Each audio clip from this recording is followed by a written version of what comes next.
Kita lanjutkan ini pada penerapan hukum Proust ya. Penerapan hukum Proust. Lihat di sini. Hukum Proust, hukum perbandingan tetap. Dalam senyawa besi 3 oksida Fe2O3, perbandingan massa Fe dengan massa O adalah 7:3. Jika 28 gram Fe direaksikan dengan 6 gram oksigen, maka dari soal ini kita akan mendapatkan bahwa pada Fe2O3 besi 3 oksida, biloknya Fe di sini adalah +3 ya. Pada besi 3 oksida, massa Fe dibanding massa O adalah 7:3.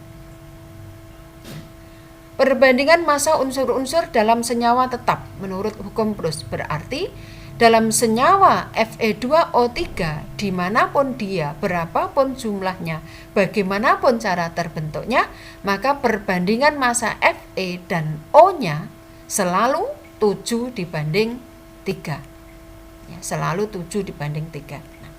Dalam soal ini tadi 28 gram Fe direaksikan dengan 6 gram oksigen. Apa yang akan terjadi? 26 gram Fe direaksikan dengan 6 gram oksigen. Kita lihat. Jika Fe sebanyak 28 gram ini habis bereaksi, berarti supaya perbandingannya nanti tetap 7:3, O yang dibutuhkan untuk bereaksi dengan 28 gram Fe itu sebanyak 3/7 dikalikan 28 gram, ketemu 12 gram. Sementara oksigen yang tersedia dalam soal ini tadi itu hanya 6 gram. Berarti di sini kurang.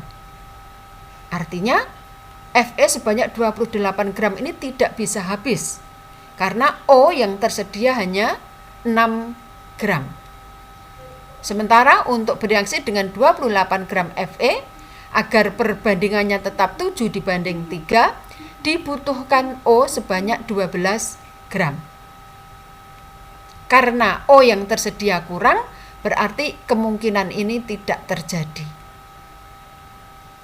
Kemudian kalau yang kemungkinan lain, O-nya yang habis. O sebanyak 6 gram habis bereaksi. Kalau O 6 gram ini habis, agar perbandingan Fe dan O tetap 7:3, maka Fe yang dibutuhkan sebanyak 7/3 dikalikan O 6 gram, 14 gram. Jadi untuk menghabiskan oksigen 6 gram, Fe yang dibutuhkan 14 gram. Sementara di dalam soal, Fe yang tersedia 28 gram. Berarti nanti akan ada sisa Fe sebanyak 14 gram. Jadi, kalau ada Fe 28 gram dan oksigen 6 gram, yang habis dalam reaksi adalah oksigennya. Fe-nya akan tersisa 14 gram. Maka, sesuai dengan analisa terhadap soal ini, jawaban yang tepat, besi habis bereaksi tidak karena besinya masih ada sisa, besi bersisa sebanyak 14 gram. Iya. Ya, jadi perbandingan Fe dibanding O dalam FeO2 nanti akan sama dengan 14 dibanding 6. Kita sederhanakan berarti 7:3. Ini tetap menghasilkan Fe2O3 sebanyak 6 plus 14, 20 gram. Apakah ini sesuai dengan hukum kekekalan massa? Kita lihat massa sebelum reaksi ada Fe28 dan oksigen sebanyak 6 gram. Total ada 34 gram. Setelah reaksi selesai terbentuk Fe2O3 sebanyak 20 gram dan masih tersisa Fe sebanyak 14 gram. Jadi total massa zat setelah reaksi 20 dan 14, 34 gram. Jadi hukum kekekalan massa tetap berlaku. Contoh lain untuk hukum Proust ini, Perbandingan massa karbon dan oksigen dalam CO2 adalah 3:8. Dalam ruang tertutup, 75 gram karbon dibakar secara sempurna dalam 250 gram oksigen. Massa karbon dioksida hasil dari pembakaran karbon tersebut adalah titik-titik. Kita analisa. Dalam soal ini, perbandingan massa C dibanding O pada CO2 3:8.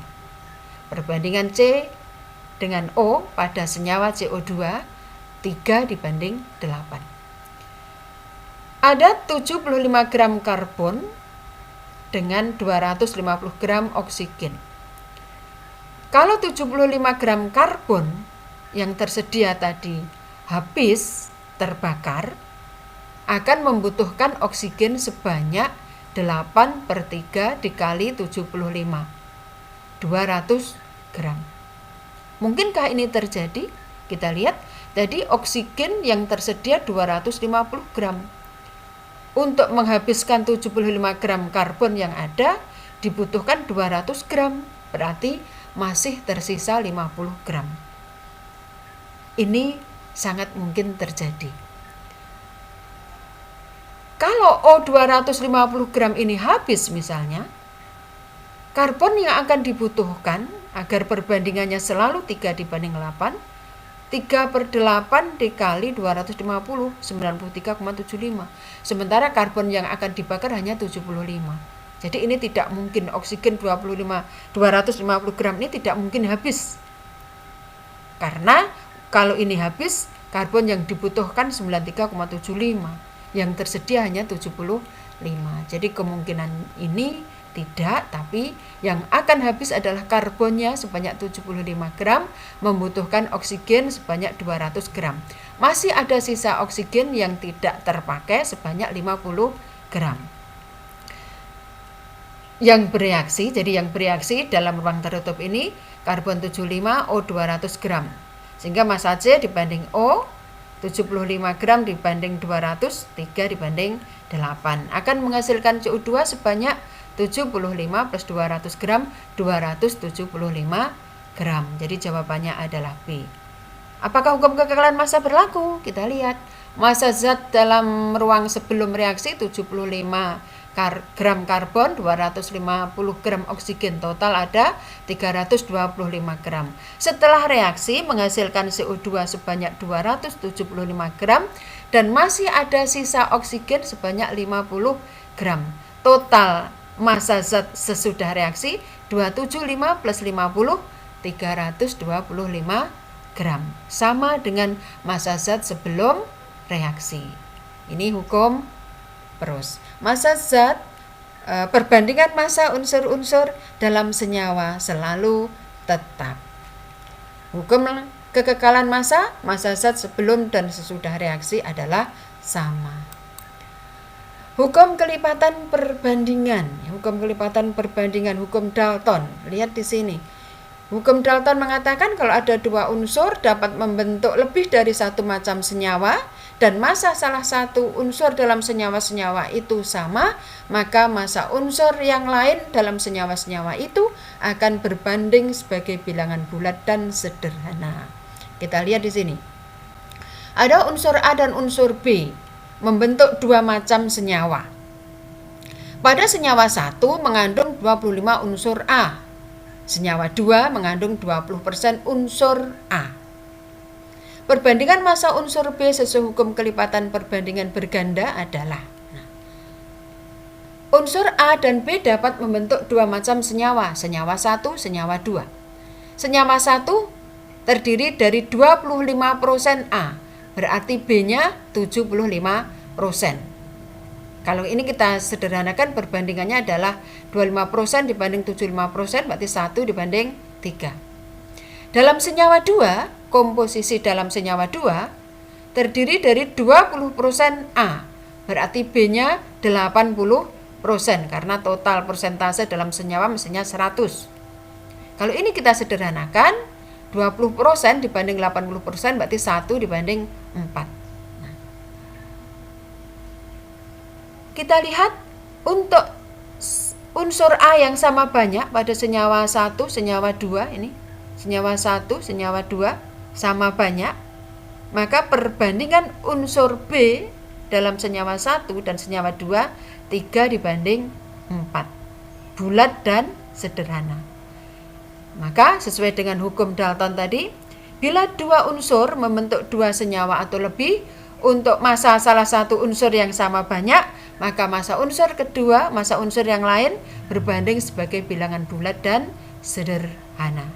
Ini contoh penerapan hukum kelipatan perbandingan dari Dalton. Demikian tutorial kita kali ini dengan mengingat hukum-hukum dasar kimia. Untuk yang lain bisa kita sambung pada pertemuan yang akan datang.